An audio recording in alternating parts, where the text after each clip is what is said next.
My parents started living in my house, and when my older sister also moved in, she asked for the master bedroom and half of the house's personal space. I kicked them all out. So I'm 26M, living with my parents in a house I pay for in full. It sounds pretty basic, but it's way more complicated than that. Let me start from the beginning. I bought a house in the city last year. I cover the entire mortgage, pay for all the bills, groceries, you name it. My parents, Liz, 52F, and Tom, 55 meters, both retired teachers, don't pay a dime. It wasn't a move back home because I couldn't afford rent situation either. In fact, I make good money as a software engineer, and I wanted to be closer to job opportunities in the city. Plus, I thought it would be nice to help them out after they spent years supporting me. It's a nice 3-bedroom house, nothing extravagant, but cozy with a backyard and a spacious living room. Since I pay for everything, I claim the master bedroom. It has a walk-in closet and its own bathroom, which is clutch because I hate sharing a bathroom with anyone. The second bedroom is my home office. I work from home about 80% of the time, so I set it up with dual monitors, a comfy chair, and everything I need. The third bedroom was left as a guest room for when family visited. At first, everything was great. My parents were happy to be in the city and did their own thing while I worked and took care of the house. I didn't mind footing the bills because, hey, they're my parents and it felt good to be able to support them after all they'd done for me. But then things changed. One morning over breakfast, my mom dropped a casual bombshell. She mentioned that my older sister Jessica, 28F, and her husband Eric were thinking of moving to the city. Eric's wife is pregnant, and apparently they've been struggling. She said they could really use the help. I didn't think much of it at first. Jessica and Eric have always jumped from one bad situation to another, but I assumed if they moved, they'd get a small apartment nearby. That's when things took a turn I wasn't prepared for. A few days later, my mom sat me down with her best innocent tone and told me they had invited Jessica and Eric to come stay with us. Just for a little while, until they got back on their feet. Now, they didn't ask if I was okay with this. Oh no, they told me after they'd already invited them. I was still processing the whole thing when Jessica and Eric showed up with bags in hand, clearly planning to stay for the long haul. Here's the deal. Jessica and Eric moved in, and right off the bat, it was clear they had no plans to leave anytime soon. I'm already stressed, thinking about the extra expenses I'm going to incur. I'm paying for everything, groceries, utilities, the mortgage, everything. And now I've got 2 more people to support with no one asking how I feel about it.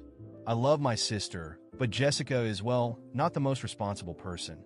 She always finds herself in messy situations, and everyone else ends up bailing her out. Eric is nice enough, but he has this entitled attitude that rubs me the wrong way, like because she's pregnant, the world should cater to her. The tension started building almost immediately. A few days after they moved in, Eric started making these little comments. You know, the kind that seem harmless but are actually annoying as hell. Stuff like, this place is so big, it must be hard for you to clean it all by yourself, or we're gonna need a lot of space for the baby stuff when it gets here. I didn't think too much of it at first, but then one evening things escalated. Jessica and Eric pulled me aside and said they wanted to talk. I thought maybe they were going to apologize for the extra burden they were putting on me, or maybe offer to help out financially. But no, Eric, all casual, says so. We've been thinking it'd make more sense if we took the master bedroom. I blinked, thinking I must have misheard, but Jessica jumped in with, yeah, the baby's gonna need a lot of stuff. And your room has the walk-in closet and private bathroom. Let me remind you, I pay the mortgage. I pay for everything. And these 2 were sitting here, suggesting I give up my own room for them and their unborn child. The audacity hit me all at once. I managed to keep calm, and why don't you just take the guest room? It's plenty big. Eric gave me a look like I just suggested something outrageous. That room doesn't have a walk-in closet, he said. The baby's going to need space. I was done. I'm not giving up my room. You can have the guest room, or you can find somewhere else to stay. Jessica looked a little shocked, like she couldn't believe I wasn't just caving in. But Eric, he was downright offended. That's when I knew this wasn't going to end well. Things started going downhill fast the next couple of days. I noticed Jessica and Eric getting really comfortable. Their stuff was everywhere, shoes kicked off by the couch, baby magazines scattered on the dining table. Eric even started talking about where he was going to put the crib, like he had already decided that they were going to stay in the master bedroom. One day I had to go into the office for a meeting. When I got home, my blood ran cold. My personal stuff, clothes, computer monitor, everything was in the hallway. I stormed into the master bedroom, and there was Jessica, casually packing up the last of my things like it was no big deal. "What the hell are you doing?" I blurted out. She didn't even flinch.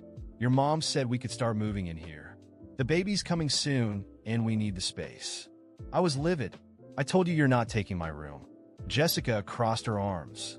"The guest room is too small." I wasn't having it. "I don't care. You're not taking my room.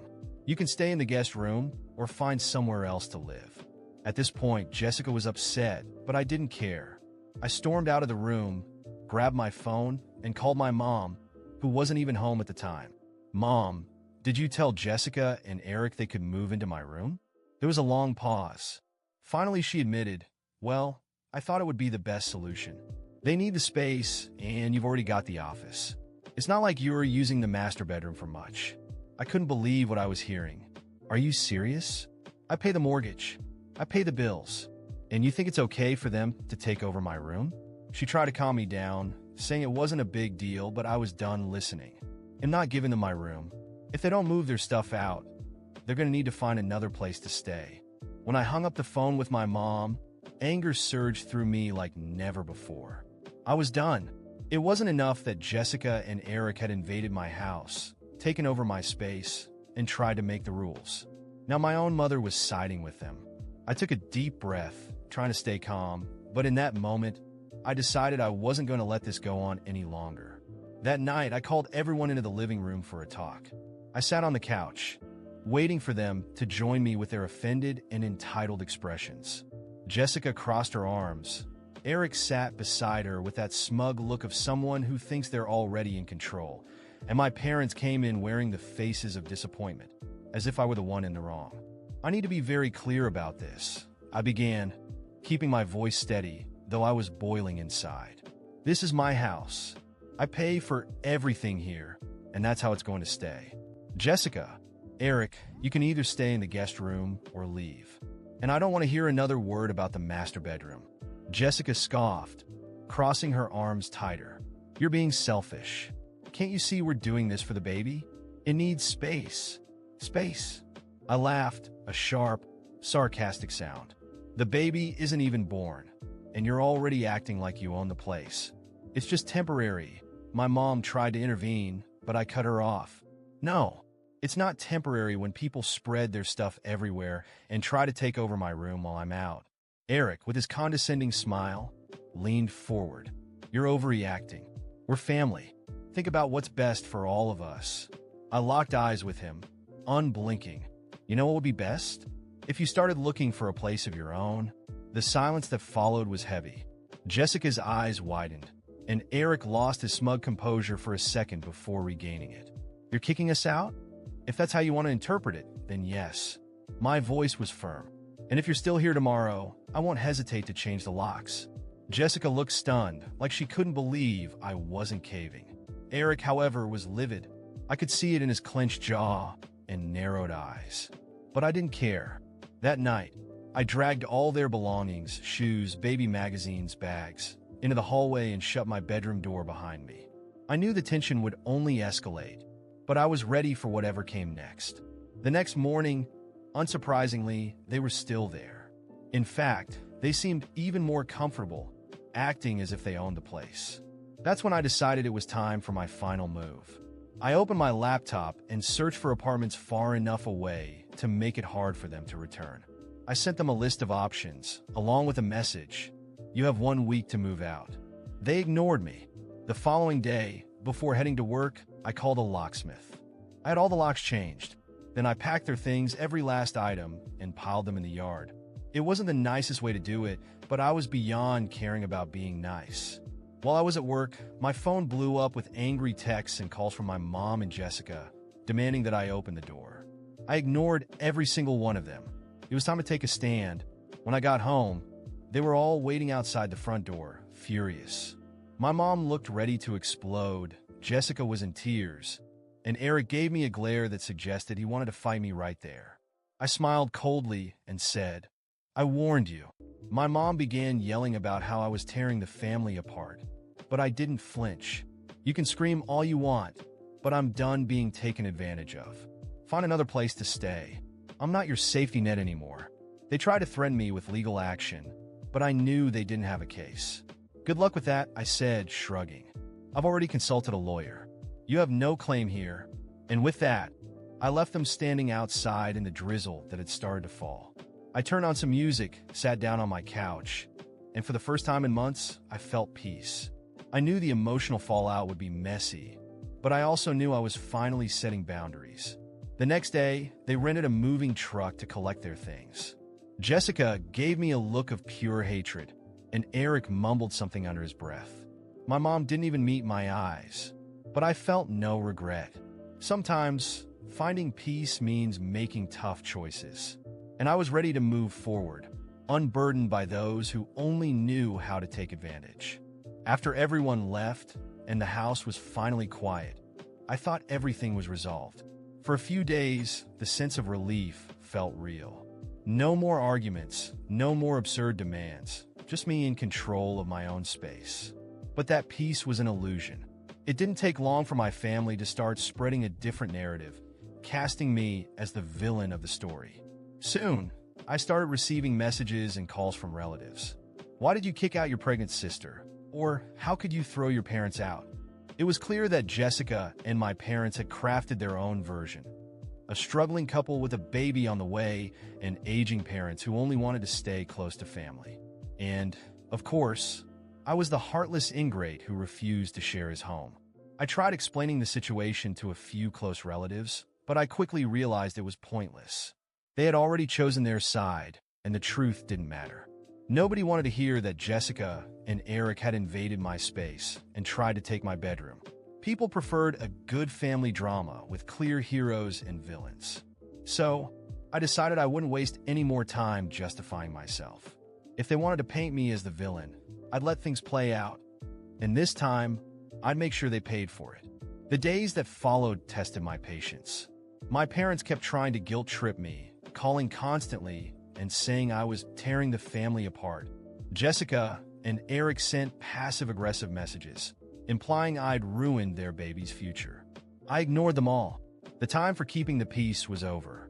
If they thought they could turn the family against me and walk away unscathed, they were in for a surprise. After much thought, I made my final decision. I called my lawyer and explained everything. He assured me the house was mine legally and that they had no grounds to return. With the property in my name and all expenses paid solely by me, there was no way they could win the case. While the lawsuit played out, I found out that Jessica and Eric were staying with various relatives, still complaining about the injustice they had suffered. I saw my chance. I contacted each of those relatives and told them the truth. They hadn't been kicked out unfairly. They had invaded my home and tried to take my bedroom. I didn't need to exaggerate or manipulate the facts. The truth was damning enough on its own. Slowly, those relatives began distancing themselves from Jessica and Eric. Finally, the day of the trial arrived. I was ready. Jessica and Eric walked into the courtroom hand in hand, accompanied by my parents, wearing smug expressions, as if they'd already won. But the moment my lawyer presented the evidence, their confidence began to crumble. The documentation was ironclad. I was the sole owner. I paid all the bills, and they had no formal agreement to stay.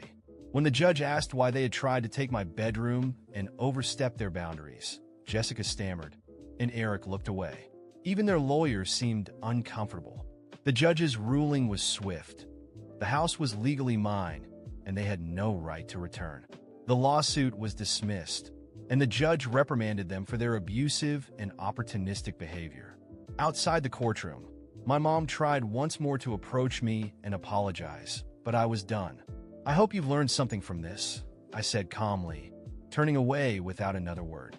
In the following months, I heard that Jessica and Eric finally managed to rent a small apartment, but without family support, they struggled. Their marriage, already on shaky ground, began to fall apart under the weight of their problems. As for my parents, they continued drifting from one relative's house to another, unable to find stability. The manipulative cycle that had always worked for them had finally turned against them.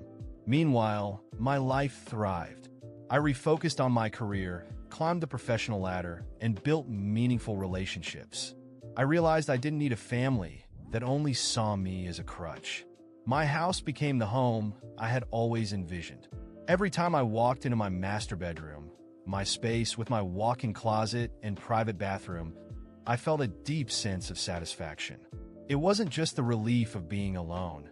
It was the certainty that I had made the right choice by setting firm boundaries. I didn't need to shout, fight, or seek explosive revenge.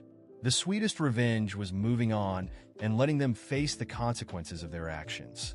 In the end, the real victory was finding peace and watching from a distance as those who tried to tear me down sank under the weight of their own choices.